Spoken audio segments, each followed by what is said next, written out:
honourable member for Morris. Mr. Speaker, in early May, I made the minister aware of at least one wildlife management area that has been transformed into a garbage dump. I'll table pictures to remind the minister of what it looked like.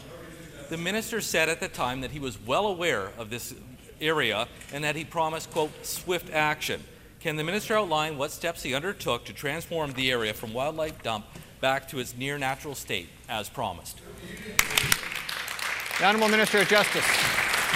Mr. Speaker, members on this House have been humoured by the opposition's feigned interest in the environment lately. I think we heard a speech about climate change the other day in the House, Mr. Speaker, and we concluded that to Conservatives, climate change means wintering in Costa Rica, Mr. Speaker. That's right.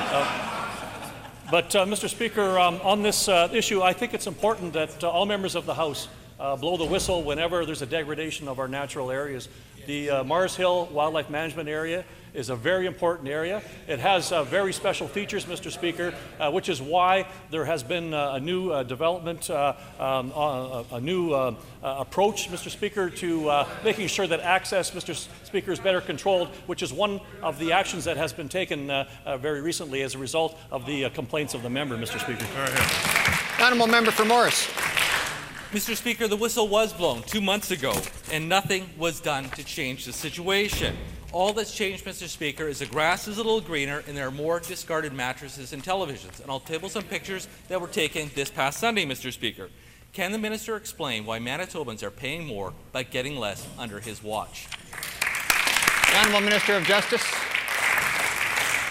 Mr. Speaker, first of all, I think it's important to draw to the attention of the members of the House that over the last number of years there's been about 20,000 kilograms of garbage removed from this wildlife management area. This is unacceptable, Mr. Speaker. It's unacceptable to every member of this House, right. Mr. Speaker. Now, when it comes to dealing with how to prevent that from happening in the first place, first of all, there is increased restriction of access to areas of the wildlife management area. That's unfortunate, Mr. Speaker. Second of all, this government will be doubling the maximum fines for illegal dumping in Manitoba, Mr. Speaker, to send a stronger deterrent message. As well, Mr. Speaker, there have been efforts working with the municipality to determine how we can both prevent this and clean it up when it happens, Mr. Speaker. That's action. Here, here. Honourable member for Morris. Mr. Speaker, perhaps this minister doubled his effort instead of the fines, we'd see more done. Almost 2 months ago, Mr. Speaker, the minister waxed eloquently about how wildlife management areas are, and I quote, fundamental to the survival of our ecosphere and our natural spaces, end quote. Between now and then, all he's offered up is nonsensical statements and empty promises. Can the minister explain how discarded mattresses, furnitures, and old electronics dumped in our protected spaces is, quote, fundamental to the survival of our ecosphere and natural spaces? Thank you. The Honourable Minister of Justice. If members opposite were interested in protecting ecosystems, Mr. Speaker, they wouldn't have moved amendments in committee to undo the powers of our natural resource officers, Mr. Speaker. Mr. Speaker,